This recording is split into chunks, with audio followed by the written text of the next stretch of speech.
90s वालों को एक एडवर्टीजमेंट बहुत अच्छे से याद है। वो जिंगल जैसे ही टीवी पर आता था सब मिलकर के कहते थे washing powder Nirma, washing powder Nirma. जब भी टीवी पर सुनाया जाता था वो जिंगल आता था, पूरा परिवार मुस्कुराता था।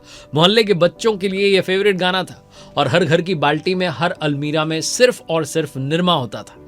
लेकिन ऐसा क्या हुआ कि निरमा गायब हो गया। दुनियादारी पर मैं हूं आरजे कार्तिक। आज जिस ब्रांड का नाम हम सिर्फ यादों में सुनते हैं वो कभी एक जमाने में हजारों करोड़ का साम्राज्य हुआ करता था। लेकिन एक गलती ऐसी हुई कि सब कुछ डूब गया। 60% का जो मार्केट शेयर था वो गिर करके सिर्फ 6% पर आ गया। आखिर क्या थी वो गलती और कैसे निरमा, जो कि सबका फेवरेट था, वॉशिंग पाउडर निरमा, वो जो प्यार था वो सब गुमनाम सा हो गया। आइए इस कहानी को शुरू करते हैं और समझते हैं उस गलती के बारे में। चलिए कहानी शुरू करते हैं। 1969 अहमदाबाद। एक आम मिडिल क्लास आदमी करसन भाई पटेल, उनकी जिंदगी में एक बहुत बड़ा सदमा आता है। उनकी बेटी निरुपमा की मृत्यु हो जाती है। लेकिन इस दर्द को उन्होंने एक मिशन बना लिया। अपनी बेटी के नाम को अमर करने के लिए उन्होंने एक ब्रांड लॉन्च किया, निरमा वॉशिंग पाउडर। पैसे कम थे लेकिन हिम्मत बहुत बड़ी थी। करसन भाई सुबह सुबह सरकारी नौकरी करते थे और शाम को साइकिल पर निकल जाते थे। साइकिल के कैरियर पर रखे होते थे छोटे छोटे पाउडर के पैकेट। गली गली जाते, लोगों को बेचते। उस दौर में डिटर्जेंट का मतलब सिर्फ सर्फ था, जिसकी कीमत 15 रुपए थी। लेकिन करसन भाई ने निरमा को सिर्फ 3 रुपए में दिया। लोग सोचते थे कि इतने सस्ते में कैसे। तब उन्होंने पैकेट पर लिखना शुरू किया, अगर कपड़े साफ ना हो तो पैसे वापस।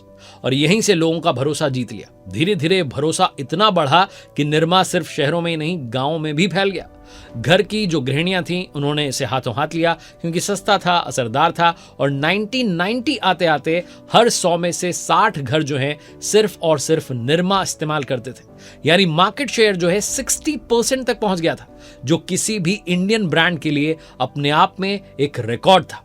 अब बात करते हैं उस जिंगल की जिसने पूरे भारत को जो है अपना दीवाना बना दिया। वॉशिंग पाउडर निरमा, ये गाना सिर्फ एक एड नहीं था बल्कि कल्चर बन गया।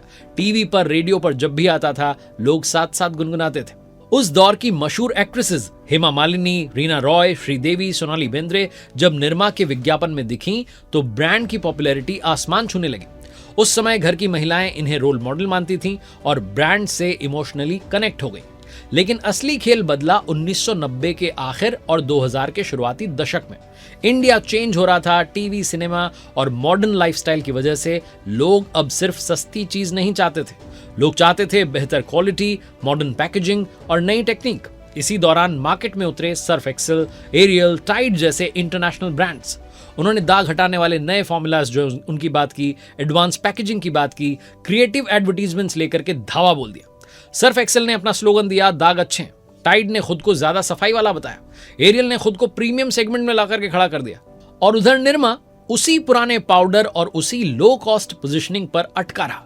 सबसे बड़ी गलती हुई विज्ञापन की, वो गलती जिसने सब कुछ पलट दिया। निरमा ने अपने विज्ञापन की थीम बदल दी। पहले तक एड्स में गृहिणियां दिखती थीं, हाउसवाइफ्स दिखती थीं जो ब्रांड से कनेक्टेड थीं। लेकिन निरमा ने सोचा कि नया जमाना है तो उन्होंने ऋतिक रोशन को ब्रांड एम्बेसडर बना दिया। विज्ञापन में ऋतिक कपड़े धोते हुए नजर आए। अब सुनने में तो ये प्रोग्रेसिव आइडिया लगता है कि पुरुष भी कपड़े धो रहे हैं, लेकिन उस समय भारत की महिलाएं इस एडवर्टीजमेंट से इमोशनली कनेक्ट नहीं हुई, क्योंकि उनके लिए निरमा सिर्फ डिटर्जेंट नहीं था, उनकी लाइफस्टाइल का, उनके रूटीन का, उनकी पहचान का हिस्सा था।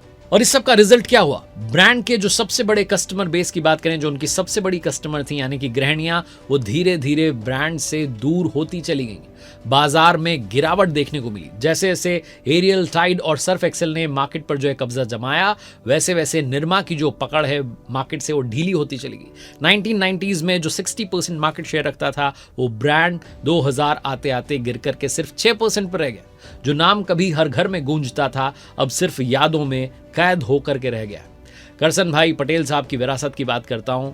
ये सब कुछ हुआ, उसके बाद भी उनकी कहानी जो है हम सबको एक इंस्पिरेशन देती है।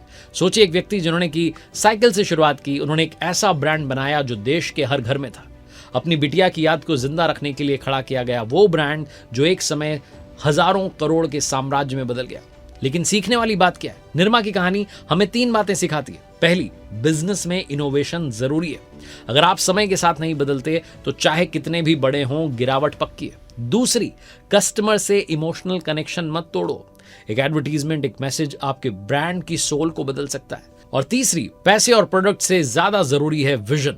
करसन भाई ने अपनी बेटी की याद में एक ब्रांड खड़ा किया और पूरी इंडस्ट्री को ही बदल दिया। आज भले ही निरमा जो वॉशिंग पाउडर उतना ना दिखाई दे, लेकिन उसका नाम, उसका जिंगल और उसकी कहानी इंडिया के हर इंसान की यादों में आज भी चमचमाते कपड़ों की तरह जिंदा है।